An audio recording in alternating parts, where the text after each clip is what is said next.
Bonjour Adrien Bonjour. Gindre, votre invité ce matin, Vincent Jeanbrun, ministre de la Ville et du Logement. Bonjour Vincent Jeanbrun. Bonjour. On va parler avec vous ce matin des difficultés pour les commerces, notamment dans les centres-villes, puisqu'en tant que ministre de la Ville, vous recevez tout à l'heure un rapport sur le sujet. D'abord justement, un mot de l'arrivée de Shein, aujourd'hui au grand magasin BHV à Paris. TF1 a pu accéder en avant-première à ce qui sera le premier stand physique au monde pour ce site de vente en ligne. Est-ce que vous faites partie de ceux qui déplorent l'arrivée de Shein au BHV à Paris ? Évidemment que je le déplore et je pense d'ailleurs que le BHV fait une erreur stratégique, une erreur sur le long terme, c'est certain. À très court terme, il y a l'attrait de l'argent, un corner intéressant et je pense qu'ils pensent faire un bénéfice court terme. Sur le long terme, c'est une erreur. Et d'ailleurs, je soutiens un certain nombre d'initiatives parlementaires, notamment celle d'Antoine Vermorel, qui est un député qui mène actuellement une enquête et qui demande, et c'est son combat aujourd'hui, le déréférencement du site Shein en France. Et je lui souhaite bon courage et je le soutiens. Je pense qu'il va falloir que justement on prenne une position claire. On ne peut pas d'un côté dire on veut sauver nos petits commerces et l'économie française et ouvrir grand nos portes à une entreprise qui fait du dumping social et du dumping écologique. Vous y voyez un danger pour nos commerces, y compris pour les autres marques qui sont implantées dans ces magasins et dans d'autres villes de France, puisque Shein va s'étendre dans les semaines à venir. C'est un danger parce que ce n'est pas une concurrence loyale. Quand vous n'avez pas les mêmes règles sociales, et là il y a un dumping terrible, quand vous n'avez pas les mêmes règles écologiques, et on voit l'impact de la fast fashion sur la planète et sur notre environnement, effectivement on ne joue pas avec les mêmes règles, donc il y a un avantage injuste à une entreprise comme Shein, et donc je pense qu'effectivement c'est un danger, il faut que collectivement on le combatte.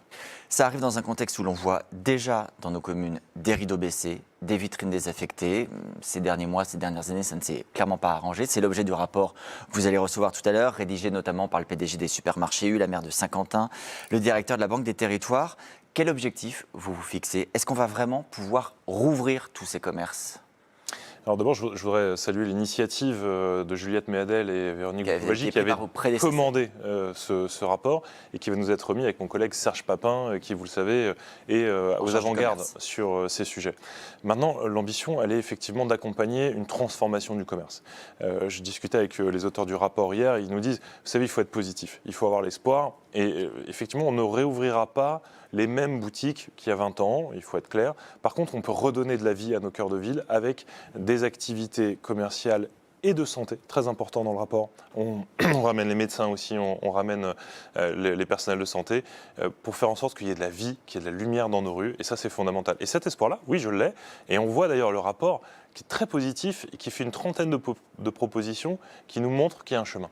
Mais par quel chemin ça passera justement ? Est-ce que c'est une question d'argent ? Est-ce qu'il faudra aider ces commerces à s'installer, voire leur donner de l'argent pour se maintenir ? Est-ce que l'État d'ailleurs a les moyens de faire ces dépenses ? Alors, c'est intéressant les 30 propositions, on n'aura pas le temps de les détailler là, mais j'espère qu'effectivement dans la presse et avec vos confrères on ira plus loin. Vous avez différents volets. Il y a un enjeu financier et c'est une annonce que moi je souhaite reprendre et porter. C'est en gros faire une zone franche, c'est-à-dire qu'en gros un commerce qui s'ouvrira dans nos cœurs de ville prioritaires, dans nos quartiers prioritaires, aura une franchise fiscale qui pourra monter jusqu'à 50 000 € pendant une période de 8 ans, ce qui est énorme. Franchise fiscale, ça veut dire c'est une exonération d'impôts. Une exonération pour l'entreprise qui s'installe, qui ouvre, qui fait une reprise. Et encore une fois, pour des commerces, pour des petites entreprises et des personnels de santé. Donc voilà, ces rideaux baissés, demain, si vous venez les réouvrir, si vous venez recréer de la vie dans ces quartiers, eh bien l'État vous accompagne avec cette franchise fiscale. Je pense que c'est une mesure très forte et qui fera du bien pour ces installations.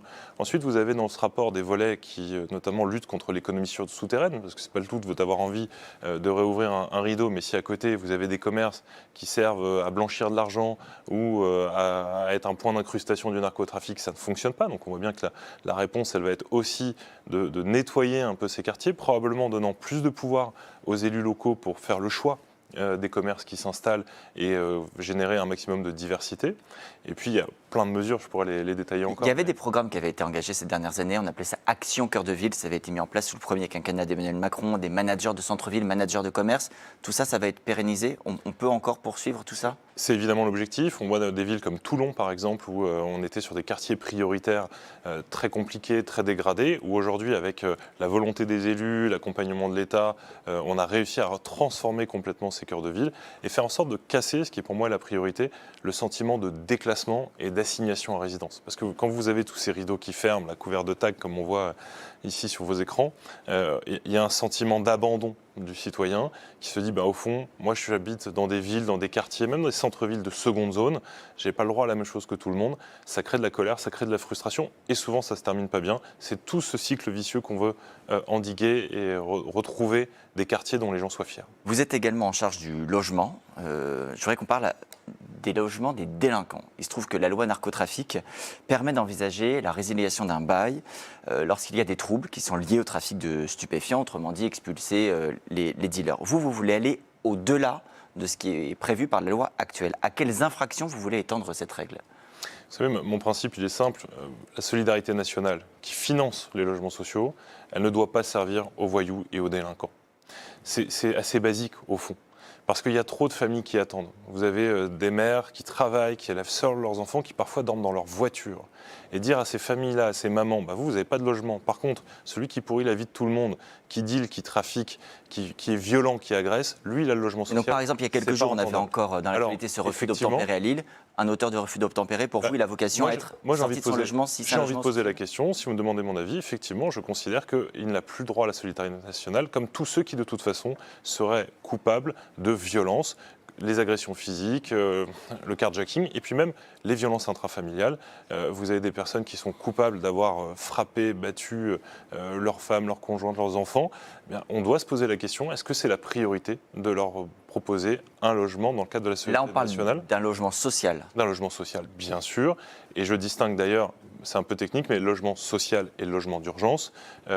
C'est l'honneur de notre pays de ne laisser personne à la rue et de proposer à tout le monde, y compris quelqu'un qui aurait fait de la prison, de trouver une solution d'hébergement d'urgence. En revanche, le logement social où on s'installe avec sa famille, on donne la priorité aux plus fragiles qui le méritent et qui respectent nos lois. Un dernier mot, puisque vous parlez du logement d'urgence, il se trouve que dans le cadre du budget des députés du socle commun, du parti Renaissance, notamment Guillaume Kasbarian, ancien ministre du Logement, propose d'interdire l'accès à l'hébergement d'urgence pour les migrants en situation irrégulière. Au bout de 30 jours, d'après l'amendement, il se trouve qu'entre 60 et 70% des places dans les centres d'hébergement d'urgence sont occupées par des étrangers en situation irrégulière. Est-ce que vous soutiendrez cet amendement dans la discussion ? Encore une fois, c'est une question de priorité. Moi, je considère que c'est l'honneur de la France de ne laisser personne mourir de froid dans la rue. Donc il faut trouver des solutions et l'hébergement d'urgence, y compris pour quelqu'un qui est sous OQTF, fait partie des propositions qui font l'honneur de la France. Maintenant, c'est vrai que c'est toujours quelque chose qu'il faut repenser en se disant, quand vous avez des gens qui sont sur notre pays légalement et qui voient que quelqu'un d'autre va aller dormir au chaud et qui, lui, n'a pas le droit d'être là, il y a effectivement une question à se poser et probablement des règles à mettre à jour. Pourquoi pas ? En revanche, je pense qu'on ne laisse personne dormir à la rue et ce sera mon combat. Merci beaucoup Vincent Jeanbrun.